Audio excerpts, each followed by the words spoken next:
mode. Hi, good afternoon. This is Melissa Stewart with National Fatherhood Initiative. Thank you so much for joining us today and taking the time out of your schedule to look at how you can improve your fundraising for fatherhood programs and also any other programs that you're offering to fathers and families.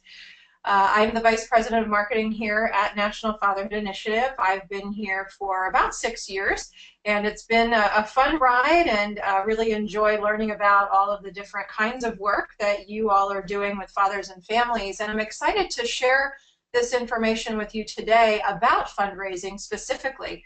I would have to say that one of the most common comments I hear from organizations who are working with fathers and families is that their fundraising or their funds are not stable, and that they struggle with having the funds that they need to run the programs that they either currently run or that they would like to run at some point in the future. So hence this webinar.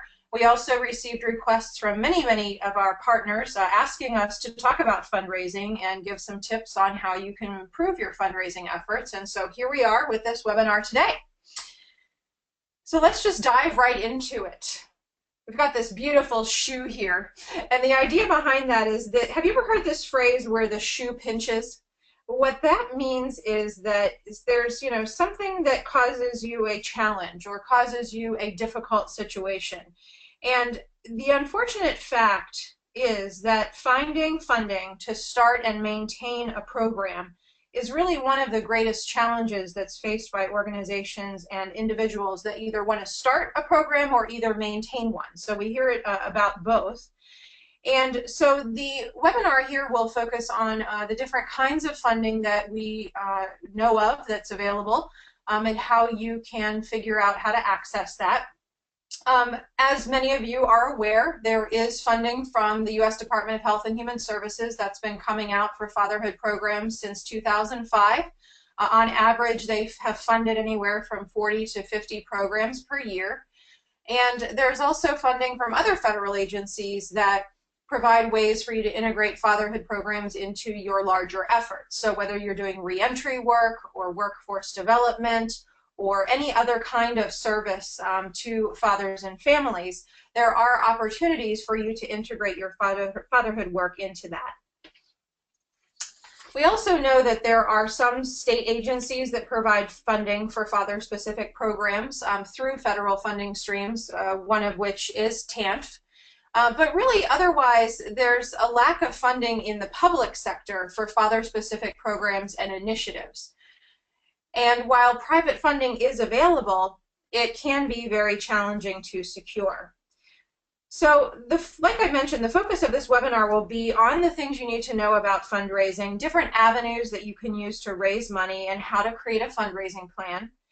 We'll also look at some of the advantages and disadvantages of these different kinds of fundraising avenues. And so we do have a lot of slides to cover. I will cover some of them very quickly. And that's because some of the content is information you'll need to come back and look at later when you start additional fundraising initiatives or when you are ready to create your fundraising plan. So I won't read through the details on every single slide because they are intended to be used as a reference. If you check out the section on the GoToWebinar panel for handouts, you will find there a PDF copy of all of the slides that I'll be presenting today. I also included a fundraising plan template there that you might want to use and customize for your fundraising plan. So we'll talk about that later, but just to make you aware that those two resources are available there in the handouts if you would like to access and download them. So let's get going. So our agenda today, we'll look at the 7 no's of fundraising. We will look at how you can expand your focus in fundraising. We'll also examine the different avenues that are available for you to raise money, and then also how to create a fundraising plan. So some of these things that you need to know as you start going into fundraising might seem very obvious. We're not looking to insult anyone's intelligence here. We just want to make sure that you've got all your ducks in a row. We'll talk about lots of ducks in a row this webinar as we go through different things you can plan for. But it's really important that you be an effective fundraiser by having a clear mission and vision for your organization. So whether you're just starting out your small nonprofit or whether you're even within a larger organization, it's important to just check those boxes and make sure that your mission and vision are clear. Because how can we really expect a funder to designate their money to something that they don't really understand or isn't clear to them? So you want to check that box and make sure that your mission and vision are clear. You also want to know who your quote-unquote allies and enemies are. And what we mean there is, there could be some other groups in the community that, might be planting bad seeds to tarnish your reputation. We hope that that's not the case, and we hope that, organizations that are serving fathers and families are really partnering together and making, great strides together in your community. So know who those allies are. Know who you can partner with to accomplish the goals for your program and for your fundraising. When you converse with potential funders, you need to make sure that they clearly understand where their money is going and where it isn't going. So you're going to need to be very clear about why your program or service is one that they should fund. And we will talk a little bit more about this later and how you can go about that. But as you know, there's many good and worthy causes out there. And so you've got to think about why should yours be funded over all the others that they may get presented with. It's also important for you to be able to share how fatherhood is really the deeper rooted issue to some of the other issues that funders will fund. And we'll talk about that further later on. But as many of you are aware, fatherhood is that root component that if you're able to inspire a father to capture that unique and irreplaceable role that he plays in his children's lives, it will also have an effect on some of the other areas in life in which he may be struggling, whether that's with addiction or other issues. So we'll talk a little bit more about that. And it's also important to know up front, whomever the donor, whatever kind of funder it is, you need to know how you're going to be accountable to yourselves with that funding, but also what does that donor expect from you in return? Because if you don't know what they expect in return, you can't determine if the infrastructure that you have set up is going to meet their expectations and if you're going to be able to give that information that they'll be looking for at some point. So next, let's talk about expanding your focus. So this might go without mentioning, but like I mentioned earlier, I can't tell you how many times I hear from individuals and organizations who say that, we had funding for our fatherhood program, but we lost it. And it is a fact that, funding does come and go. But if you are really committed to serving fathers in your fatherhood program, it is very important for you to expand your fundraising opportunities and to diversify now. So just as with diversity in investments, diversity in funding sources really provides that hedge of protection around your program and make sure that you can, focus on that program for a long-term period without concern about losing funding. And a lot of programs just disappear when their loan funding source stops funding them, and none of us would like to see that. And so it's important to think about how you can diversify. One way is that through individuals. A vast majority of giving in the United States to charities comes from individuals. And also we'll talk about foundation funding as a source. But even when a program has more than one source of funds, we rarely see one with more than 2 or 3. So it's worth mentioning that it's important to diversify, and we're going to talk about how you can do that. So let's start talking next about different avenues that you can use to raise money. And we talked a bit about public funding, but we will go into this a little deeper. So there's a few advantages to public funding. Funding that is public is different kinds of grants like TANF funding, McV. You might have other kinds of state-level funding from Health and Human Services departments. The Department of Justice provides funding for reentry and incarceration-focused initiatives. Of course, there's the Pathways to Responsible Fatherhood funding and Healthy Marriage funding through ACF.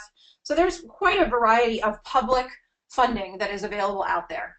And with regard to that funding, they generally do provide ongoing support. And if nothing else, it is easier to renew if your program and if their funding program still exists. Oftentimes they're in much larger amounts, so the support, the dollar amount is very high. And public funding can be seen not as a fickle funder. They really are pretty consistent for the most part, in that you know what you're going to get, you know how long you're going to get it for, and then you know whether you have an opportunity to apply for it in the future. However, there are disadvantages. There are some time limitations when it comes to how long the funding will be available to you. As you are probably already know, there's lots of paperwork and record keeping and infrastructure that you may need to put into place. I know those of you who are using the Pathways to Fatherhood funding, there was a good 6-month ramp-up time to get systems in place for tracking data and things like that. So there can be some of that additional infrastructure and time that is needed on the front end. There's lots of legal responsibilities, and it could even put a damper on other developmental efforts that you have because of all the work you have to put into that particular initiative.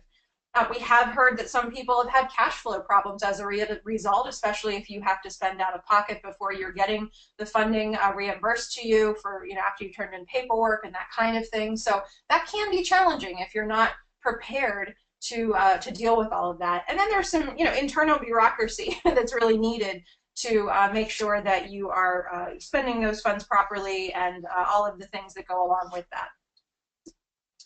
So we won't spend a whole lot of time on public support because that is probably the most common type of support that we see in partners of ours who use fatherhood resources and programs. And they're publicly available. Grants.gov is, of course, one very important location to find those grants. But it's pretty widely available. You can do some Google searching in your state to find what other kinds of public grants are available. So in each of these sections, we'll look at a quick checklist for readiness when it comes to looking at these different kinds of fundraising options for yourselves. In this case, for public support, has your board decided that this is an appropriate route of funding for you? Do you have anyone on staff that's familiar with sources of government grants, and you can leverage those people for information and to assist you with the kinds of grants? Or perhaps it's someone on your board that is familiar with that. Maybe they were involved in grants at their previous employment or current company that they're with. Also, it's important to check all of the criteria for eligibility before applying for a government grant. So a lot of time can be wasted if you don't check thoroughly to ensure you meet all of the eligibility requirements. If you overlook just one and you put in all of this time to apply, and then you're kind of kicked out of the running because of one little thing that was overlooked, that sure would be a shame. So it's important to think about that, and then also, do you have time and resources planned for applying for these grants? So they do take time, and they do take money, in that people's time is money, right? And so you've got to be sure that you have the infrastructure and the staff and the time in order to be able to apply for and manage these kinds of grants. We're going to just step aside for a moment. There was an interesting article that was published through LinkedIn on February 22nd of this year, and it was a grant maker who was talking about 5 mistakes that nonprofits make in grant applications, and we thought it was applicable to mention it here. These are some things that may seem, again, a bit obvious, but whoever is in charge of applying for grants should be very careful to know the following. It's important to not trash talk other nonprofits that you know of that might be applying. So this isn't a competition. It really is just best practice to focus on your own organization and what you can do with the funding, and what sort of goals and outcomes you can produce with that funding. It's not time to talk about other nonprofits that might be applying and why they shouldn't get the money. Also, don't skip the instructions. I've even seen this with requests that we've put out, for folks to apply for funding in the past when we've had funding opportunities. Sometimes people just skip the instructions for whatever reason. They kind of do their own thing. They throw together some kind of verbiage, a couple paragraphs, and totally disregarded the requirements. That's not a good plan. You really do want to follow the rules in this case.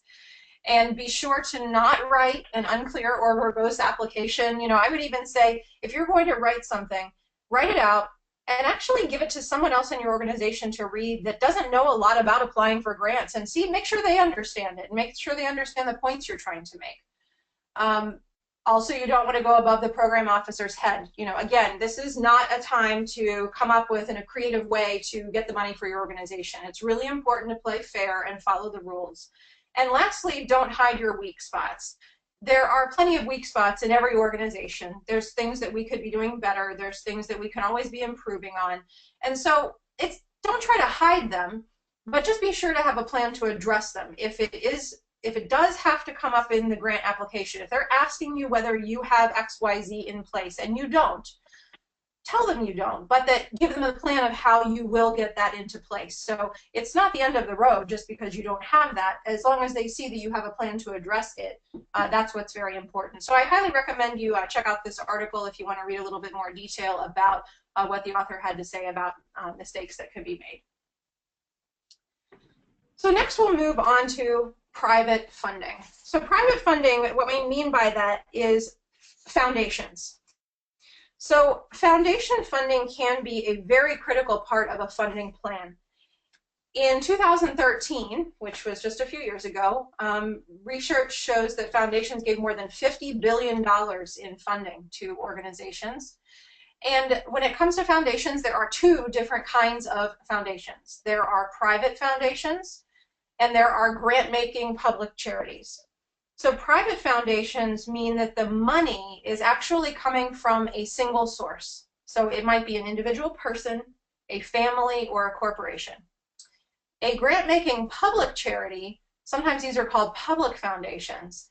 These are community foundations, and what that means is the money and the funds come from a combination of sources. So it's pooled together, in other words. You could have individuals, families, corporations, and government agencies that are coming together in those community foundations. So just like before, let's take a look at advantages and disadvantages. So when it comes to foundations, they want to give away money. I mean, that's their job. That's what they exist for. And some foundations really make very large gifts, so that's important to consider when you think about your fundraising plan. Generally, foundation information is available. It's easy to find. And once you've had a foundation fund your work, it really gives you credibility to your funding base. So others that fund you, it gives you credibility that this foundation chose your organization to support. On the flip side, for disadvantages though, really that higher access and that easy access to foundations means that you will have higher competition. There is more competition for that funding, and the approval time can be lengthy. Oftentimes, again, one reason we hear a lot of folks, quote unquote, lose their funding is that oftentimes foundations don't sustain the funding for a long period of time. So they may give you funding for a year. You may apply for the next year and they don't fund you. So this sustained aspect is very rare. And in some cases, foundations might try to drive your work or your projects with their interests, and that can put sort of an unexpected strain on the work that you're doing. And in general, it is harder to get general operations money from foundations, meaning that they are more likely to fund specific projects with specific outcomes. They are less likely to provide money to you that you can just use for your general operations, and you don't have to report back on how it was used or what outcomes were realized as a result of the funding. So it's really important that you look at what the foundation landscape is in your region. And we will share some ways that you can do that. And you should start developing relationships with foundations that are in your area so that you can potentially take advantage of what they have to offer. So more on foundations. They vary greatly in size and how they operate. Some run very loosely and others run very tightly. Some of them are collegial in nature and others are very bureaucratic. And many of the foundations, as you might already know, are very ideologically aligned. So they will support certain types of causes, whether that be liberal and progressive or conservative causes. They often have a certain alignment. They often also change their giving priorities and emphasis over time. So a foundation might, in one given year, be focused on fatherhood and programs around, that are for fathers, and the next year it might be focused on teens. So it can change dramatically. However, what we do see regularly is that foundations do have an increased emphasis on outcomes. That's what I was mentioning earlier. They really are looking for that return on investment for the money that they are giving you. And so that's why it's less likely that you'll see them give you money for general operations. And they're very moved by data more than stories and anecdotes. Stories and anecdotes work better for individuals, whereas data works better for foundations. And that's what they'll many times ask for in return for donating money to you. So how do you find these foundations? It takes some work. There is no magic bullet. And I couldn't sit here and give you an entire list of foundations that might fund your program, because foundations will fund their own interests, as we said. And so I could give you pages and pages of foundations, but in order to find the ones that are best suited for you, you've got to do some research. So you can start by taking the DIY approach. You can use Google, Wikipedia. You can even ask other nonprofits, especially if they have a similar mission, if they have any contacts in foundations that might be interested in funding your program. Now, you might at first glance think, oh no, that means I'm going to steal their foundation funding from them. Well, remember what we said. It's not very common that foundations continually fund an organization year after year after year. There are some, but if you have other connections in the community to other nonprofits, they may have received funds from some foundations in past years that they're willing to share with you because they're not getting funding from them now. Their fundraising strategy might have changed or what have you. So it's worth asking. The worst you can get is a no, or I don't have any to share with you, right? But another way you can find out foundations is to ask donors, especially your high dollar or major donors, if you will, if they have any connections to foundations. So really use your network to learn if they have any access to foundations. And some donors might even be funding you via their own private foundation. So do a little more digging. Make sure you know who your high dollar and major donors are and that you're leveraging them and their contacts. So when it comes to finding foundations, you really have to do some prospecting and looking for those foundations and find the ones that meet your needs. So these next couple of slides I will not read through entirely, but there are many free and subscription-based online sources for finding grants and fund opportunities from foundations. I mentioned grants.gov earlier. There are several here, including GrantStation and the Grantmanship Center. Most of these have free newsletters and a ton of free resources on their website for you to read and learn and download reports and understand more about this area of fundraising and how you can take advantage of it. So I recommend you to come back to this slide and go through and look at each one of these websites. On this next slide, we continue with a few more of those websites. And like I mentioned, they have free and subscription-based resources. So some of them you might find just free newsletters, but if you actually want to search their database, there could be a subscription fee for that. One thing I'll mention that's not in the slides here is that there is something called TechSoup. That's TechSoup, as in soup, like you eat. TechSoup.org, I believe. If you have not checked it out, you should. TechSoup allows nonprofit organizations to purchase software, computers, and even subscriptions to some of these foundation websites at a reduced cost. So once you're able to sign up through TechSoup, they basically will sell you some of these things at a cheaper price.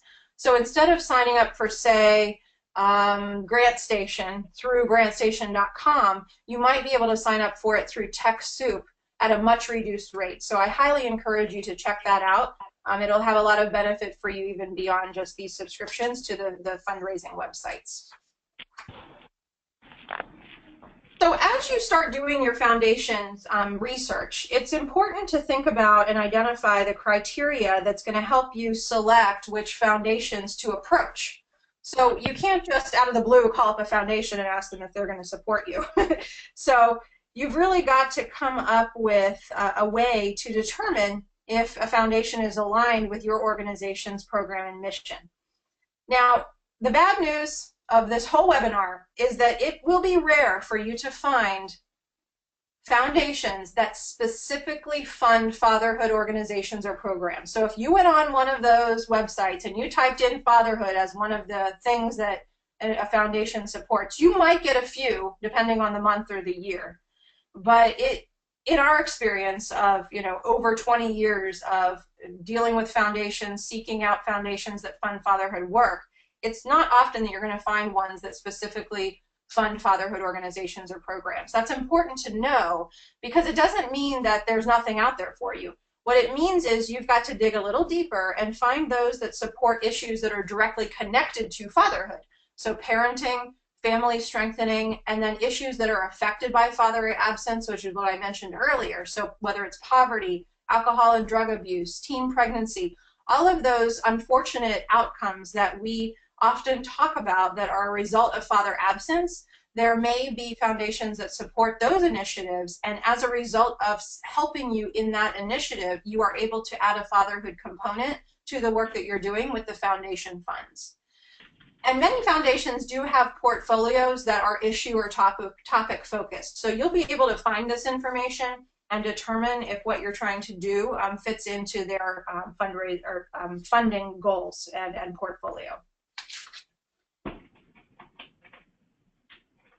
So when it comes to selecting a foundation and determining who to approach, it's also important to know whether that foundation's giving priorities change and how often they change and whether they plan to change them in the near future. So when you start looking for foundations, you're not thinking about, or it's good that you don't just think about now and my immediate funding needs. You need to think about what your long-term funding needs are and what that foundation does. So you need to get a framework, a perspective about this foundation.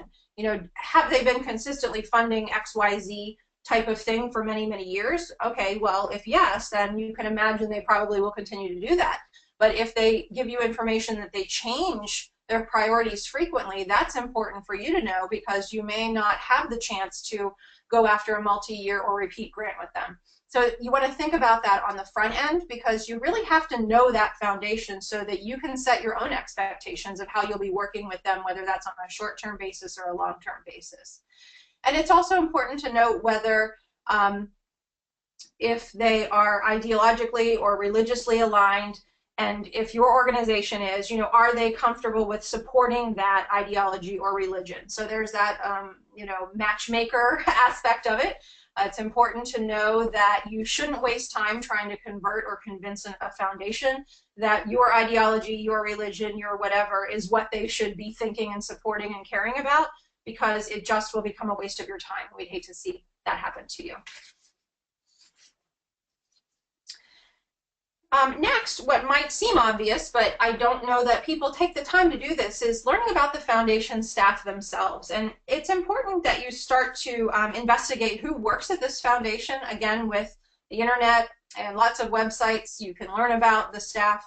We also know that you can access the foundation's IRS Form 990. That's a publicly available document that will give you information about the staff at the organization, which you can then in turn look up on LinkedIn or on the web and learn more about those folks. And what you're looking for is trying to determine the staff's expertise in the areas of fatherhood, parenting, or any area of emphasis where your program fits. So you're trying to match the staff person to what you're going to be going after. And many times you'll find that the staff in these foundations have some significant experience in these areas, and that's really key for you to know, because you can talk to them or adjust how you talk to them, quote unquote, in your proposal or even on the phone or if you meet with them in person based on what you know about their background, right? So, but relationships are very vital, and we're going to talk a little bit more about that too.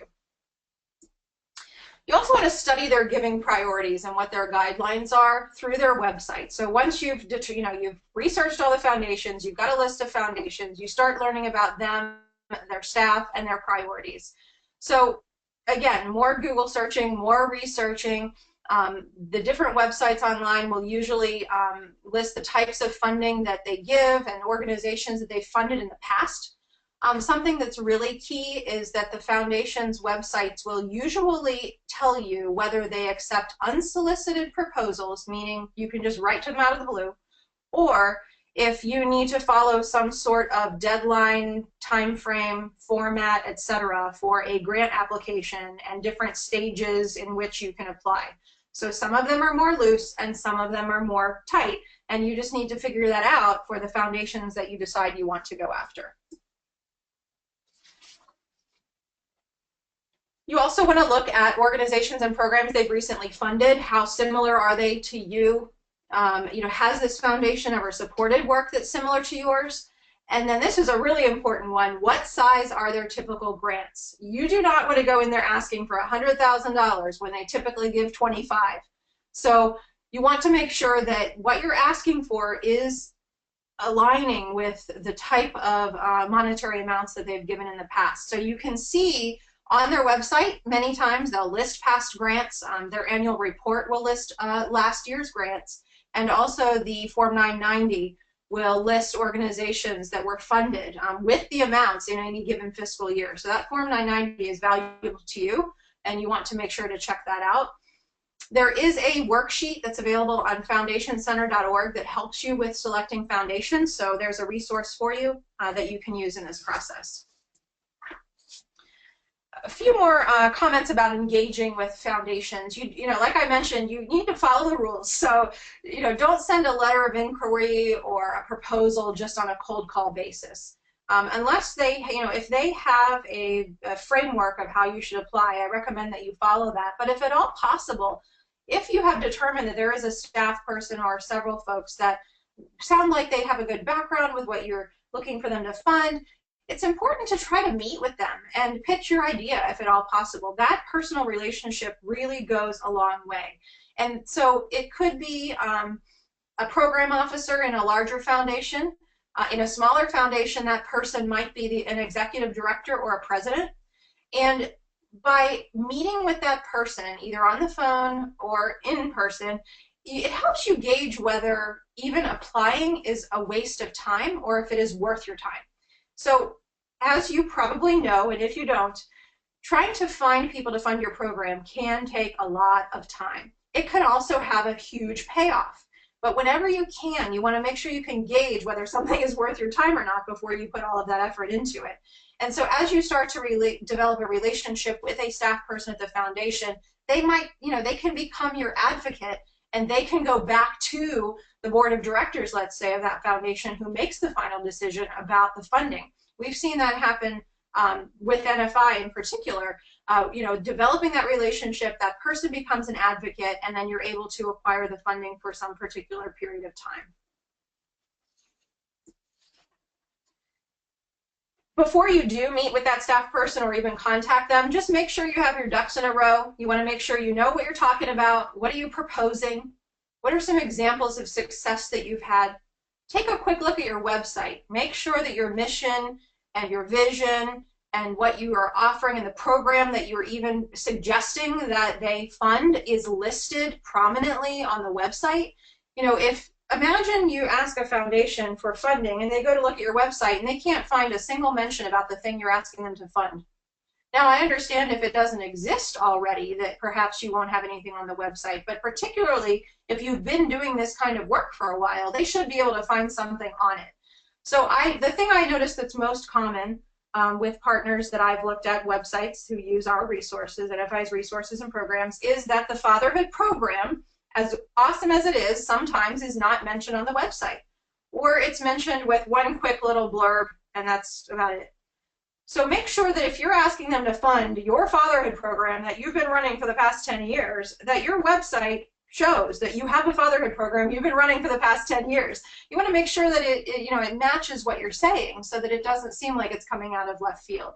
And before you talk to this person on the phone, and of course even before you meet with them in person, write down some questions that you want to ask of them to make sure you don't miss out on anything. So you really just want to set your sights on creating a really good relationship with that individual.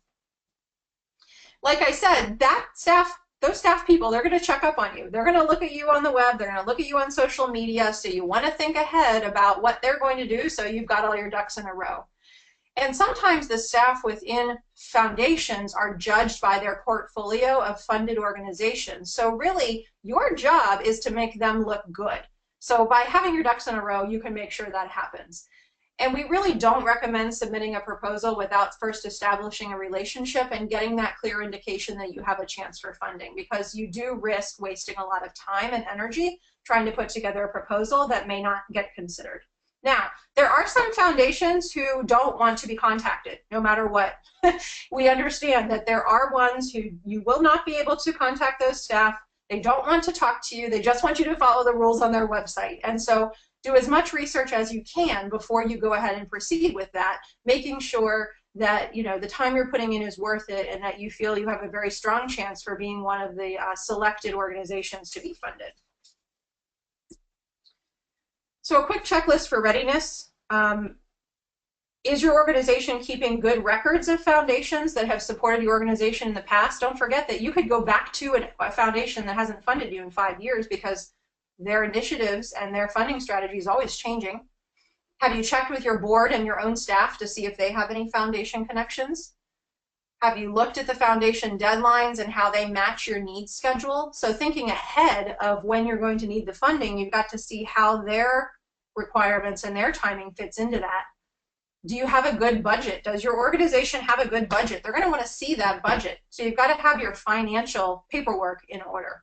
And do you know how to approach foundations? Have you studied these slides that we've shared here? Have you done your diligent research to know how to actually approach those foundations? So we are going to move on to individual fundraising. I will allow for some questions at the end, so be sure to save those up in case you have any. But we're just going to keep plugging along here with different kinds of fundraising. So we've talked about public, we've talked about private, and now we're going to talk about individual. So with regard to individual donors, there's obviously a number of advantages and disadvantages when it comes to this.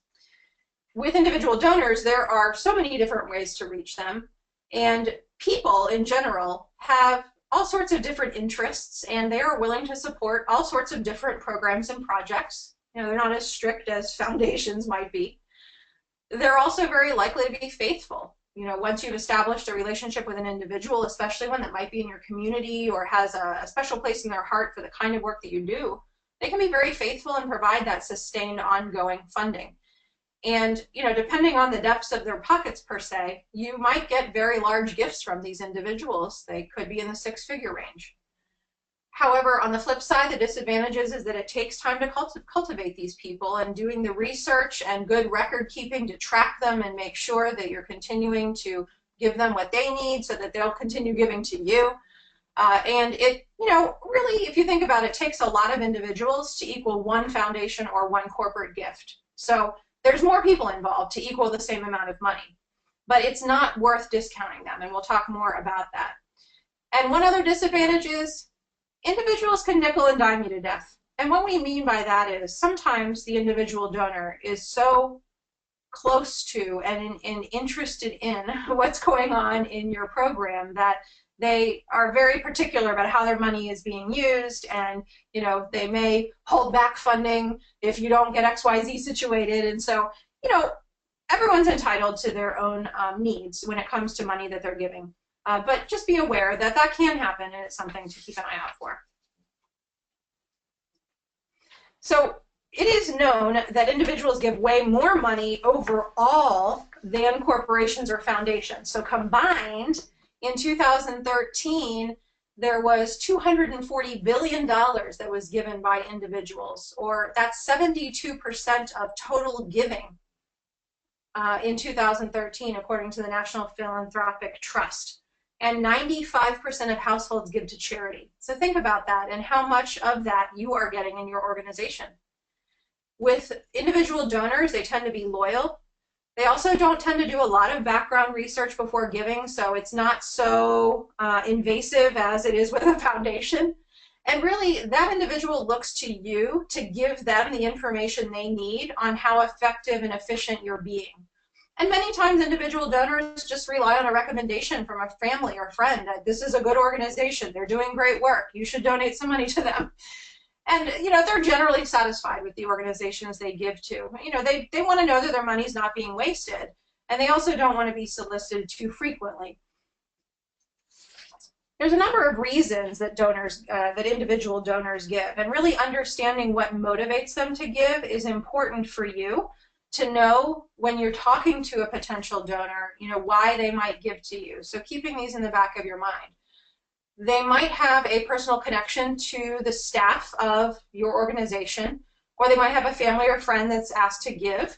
That leads to most donations. So when NFI in the past had a very heavy focus on individual donors, we had a focus on our staff members, reaching out to family and friends at certain times of the year to ask for donations to support the organization, because who better to tell the story of the change and the impact you're making than the staff who work there. That can be uncomfortable for some staff, and it might take you some training of your staff to help them understand that they can do this, how to approach it, and how to possibly feel the least comfortable as possible in doing it. And we did have a lot of success with that, and we saw a lot of donations as a result. An individual might also give because they were personally impacted by your work. So think about previous clients of your organization, or they had a loved one who was impacted. So perhaps it was a reentry situation, and the father's coming out of jail or prison. His family has been impacted by his excellent transition back into society, his engagement with his family, his goals around trying to keep a job and stay out of trouble. Those types of individuals, depending on their their personal financial situation, in some cases they might be willing to even donate just $5 a month, or even just a one-time small donation. Every little bit counts. Individuals also look for organizations that have a high impact. So they're looking for ones that address some kind of underserved issue, or you're doing it better than any other organization. So giving them that impression and understanding of your work is important, and one reason donors will donate. Another is that they like to see an impact at a local level. So rather than giving to a large corporate nonprofit like the Red Cross or some other kind of large organization like that, they might be more interested in giving on a local level to where they can actually see the impact in their own neighborhood. And they're looking for sometimes well-established and respected organizations. Sometimes those will be larger organizations, but it just might be yours. And then lastly, individual donors will donate specifically because your organization has the same religious alignment, and that can really create a very positive and strong connection. And so we talked about donors that give money, and sometimes they can give very substantial amounts of money, but that can be relative. So we have to define what is giving a substantial amount of money. It could be 500 or more, 1,000 or more, 5,000 or more. The greatest potential we can't keep mentioning enough is that it's through personal connections that you have now and ones that you create that can really help you acquire those high dollar donors. This is a list of examples of where you might find different kinds of donors, whether it's through family and friends, organization staff, some of your volunteers. Also think about your board members. I'm not sure how your boards are specifically aligned, but oftentimes boards will implement a give and get policy, meaning that the board member is required to give a certain amount of money to the organization while they're a board member, and as a result they're getting the benefit of being on your board. It is a resume booster, and so there's something called a give and get policy that you could Google and learn more about how you might set that up. And then also other affluent and well-connected community members that you are in touch with could potentially donate to you, even politicians, and then beyond that, family and friends and acquaintances of the people above. There's lots of free resources for you to find individual donors online. We've got some listed here. There's also some fee-based and subscription resources, so come back to this slide to re-reference that in the future. And donors really can and have the potential to donate substantial amounts of money to you. Find people who understand the importance of involved fathers, and find people who are interested in issues that are directly connected to fatherhood, or issues that are affected by father absence. And again, though, with individuals, it's not really worth trying to take your time to convince or convert somebody. If they support you, they're going to support you. Especially with your high dollar donors, again, similar to foundations, doing some research about who they might have supported in the past, other family foundations that they are involved in. And one interesting area is that some donors have actually given to NFI through advised or managed investment funds or investment companies. So an example of this would be Charles Schwab and Fidelity Investments. So when you're talking with individual donors, making donations through investments is something that you might want to mention. And foundationcenter.org provides a worksheet that I mentioned earlier that can help you with selecting individual donors, so I encourage you to go check that out. I will go through this fairly quickly, but you'll need to look back at this when it comes time to actually meet with your donors. So these are tips about how you make that actual ask.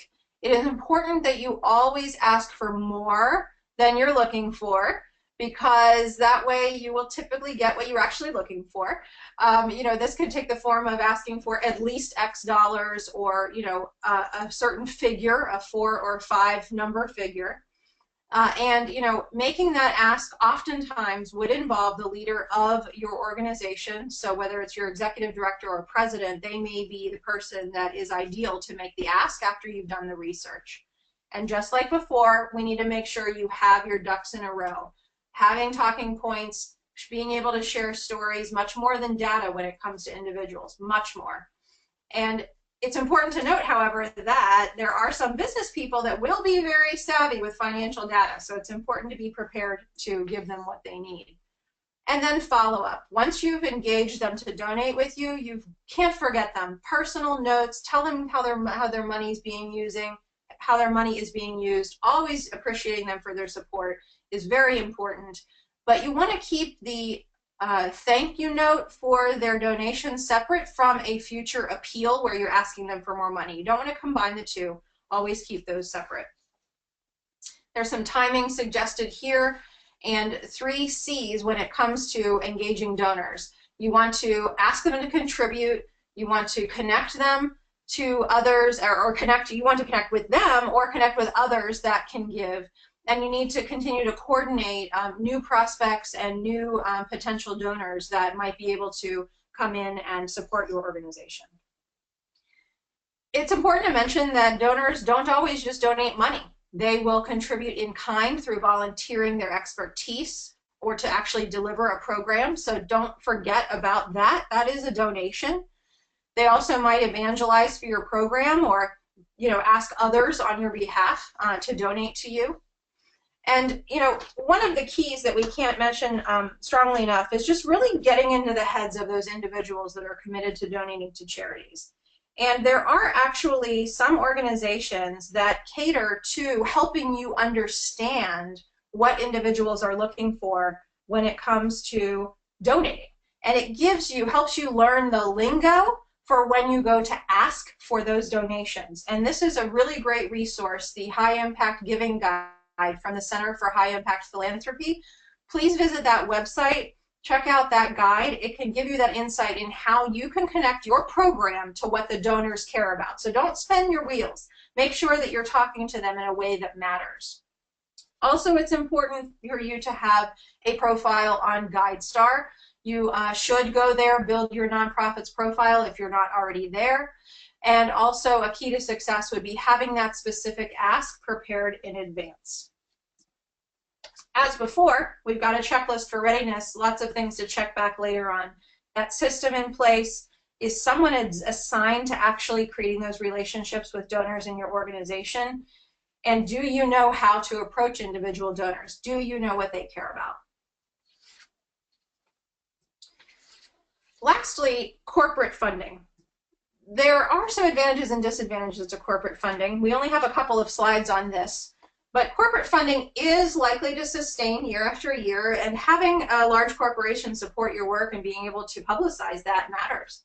It really lends credibility to your work, and then in turn it can help you get gifts from other organizations.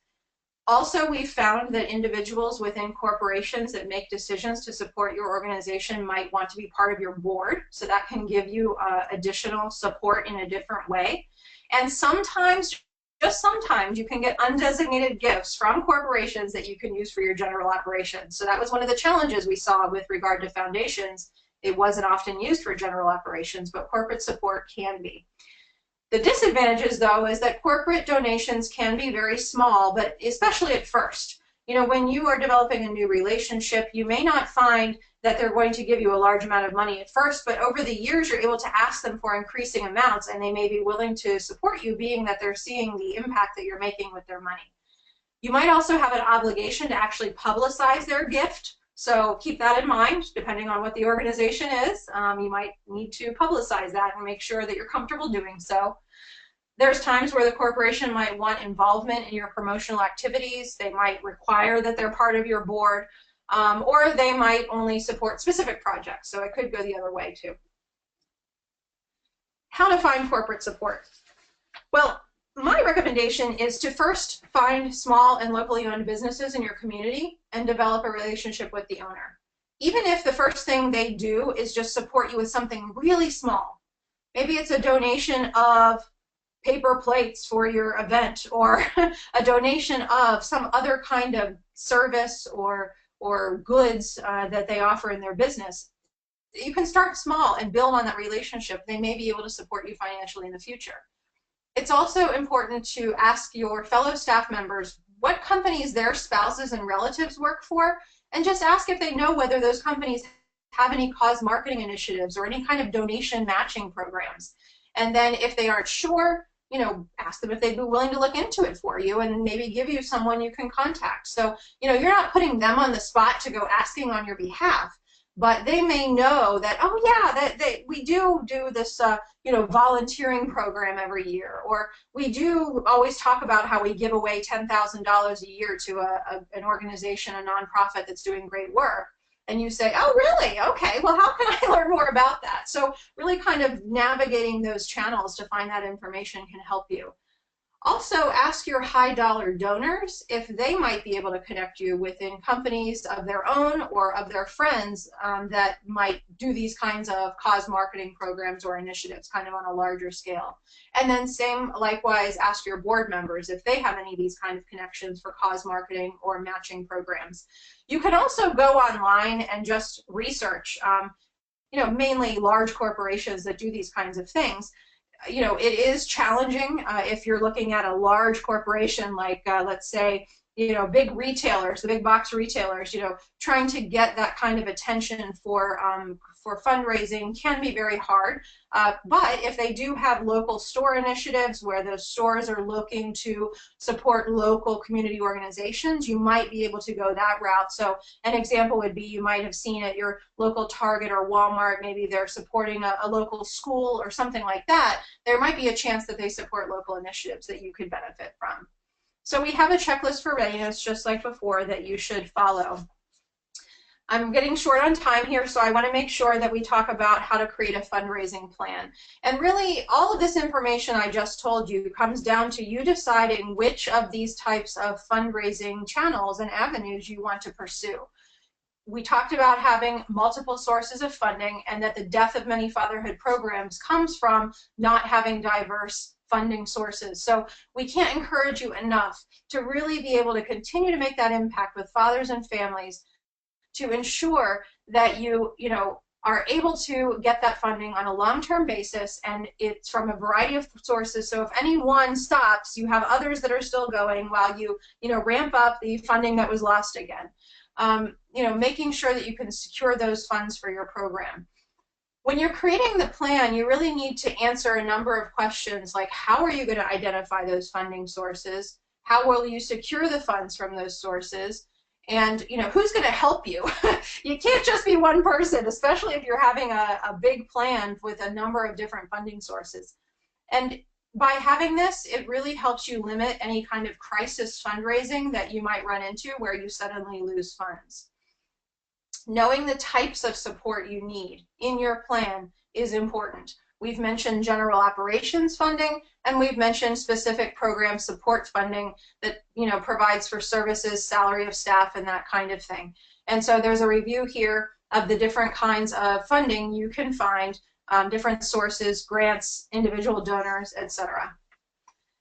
We also talked about in-kind donations. So brainstorming and thinking about the different events you have coming up. And I remember there was an organization that came to one of NFI's training events, and he was sharing all of these neat ways that he partnered with a local barbecue company to come assist with his summer barbecue event for dads and kids. And he'd really come up with some creative ways to have individuals and companies, businesses in the community really support the organization's initiative through in-kind donations.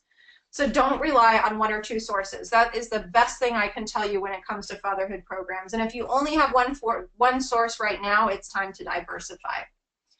You need to set your goals, how much you're going to get from which source, and how you're going to get it in what time frame. What action steps do you need to take for that plan? How much is it going to cost you to raise money from each of these sources? So sometimes it actually costs you to raise money, and that's not a bad thing, but you want to make sure your return on investment is really worth it. And make sure this is a team effort. One person can't do this alone, so you've got to get the input and buy-in from other staff and board members and volunteers to really make this work. The last resource, which is the second handout in your GoToWebinar panel, is the Super Simple Fundraising Plan Template. This is created by an organization called Network for Good. They focus specifically on individual donors fundraising. They have tools and products that allow you to do that. But this is a free template that I found very simple, as it says, and it can really guide you in helping you to create that fundraising development plan. And while this template is focused on raising funds from individuals, you most certainly can repurpose it for creating a fundraising plan to include these other funding channels that we've talked about and other funding avenues that we've discussed throughout the webinar. So in closing, I know I've given you an abundance of information, and I know that this is good news and bad news, right? There's lots of places to get funding, but you've got to start doing the research, and you've got to ramp up for finding other fundraising sources. It is not a magic bullet, and it does take work, but if you don't ever establish those places where you can find the funding, and if you never ask for the money, you're not going to raise the money, and nobody's going to make that contribution unless you ask them to. So really start to get creative and think about the different ways that you can get funding for your program so that you diversify. We really do wish you the very best in your fundraising efforts, and we hope that you are able to diversify those funds and be able to do ongoing, continuing fundraising for your program. So with that, I do want to answer any questions that you might have. I have an assistant here on the line with me, Sean Coleman, and Sean, I'm unable to see questions at this time. Do you have any that came up that you could share? Yeah, there were, let me go to this first one here. I understand these fundings are particular to organizations based in the U.S. Do you support organizations outside the U.S.? If yes, what are the requirements? I guess. Well, NFI, National Fatherhood Initiative ourselves, we do not fund fatherhood programs. We are a nonprofit organization ourselves, and so we are sharing all of this experience with you of trying to get fundraising for our own work. Now, there have been occasions, we've had a couple of times over the years where a foundation has funded us for a specific project, and that specific project might be expanding 24/7 Dad in certain states, for example, in which case we receive funding that we are able to then grant out to other organizations. But it is rare that we have that. So insofar as, fundraising for your organization in another country, I would recommend that a lot of the tips I shared today would be helpful, but you'll be needing to find resources within your country that might be able to direct you to foundations. So whether that means going to your local library or extension office or something like that, that might be able to give you some tips on that, that's probably what I would recommend from there. Okay. This next question comes from someone who's They're a very small organization on a limited budget. What about the size of the organization that is requesting funding? What structure are various funders looking for? Hmm. Well, it's not a one size fits all, to be honest with you. It's really being able to meet their requirements to deliver results on the impact that they're looking for. And so, one of, like I mentioned, one of the most important things is having your financial documents in order. You need to be able to share a budget. And really just be able to show the impact of the work you're going to be able to do. So I can't say that there's a particular structure they're looking for, without knowing more about your organization or quote unquote lack of structure you might have. But being able to produce and deliver the work that they're funding is really what's most important. Now, there could be an occasion where a funder has some requirements where you must have XYZ number of staff members, you must have an individual who's managing, whose sole job position is to manage this program that we're funding, that kind of thing. But I haven't heard of any sort of broad general requirements for an organization structure, so I don't have much more to share on that. Okay. Um, to what to what extent do community-based organizations need to have 501(c) as a requirement to apply for public or foundation funds? I believe it is almost always. Okay.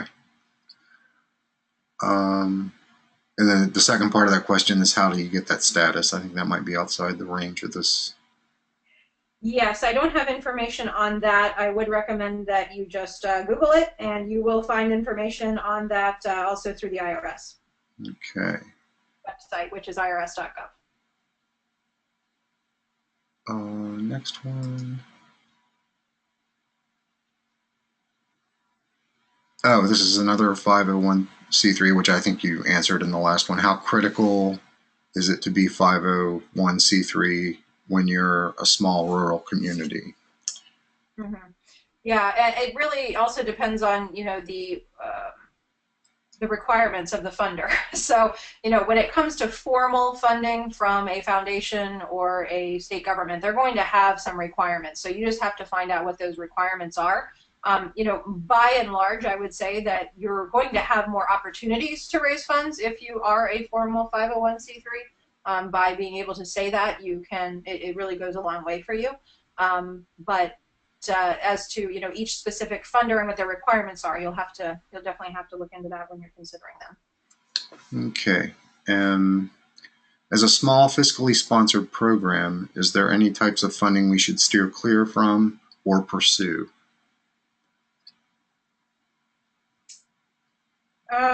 Not that I'm aware of. There's it just really depends on the amount of staff capacity and time that you have to put into these different kinds of fundraising methods. You may find that just going after local donors is really the best bang for your buck, if you will. Insofar as how much time you put in and how much money you're able to get out. Those high dollar donors, finding those individuals who have a higher dollar amount that they can donate. It sometimes can be perceived as an easier process because you have less reporting, formal reporting to do back and less required infrastructure. Okay. Um, oops.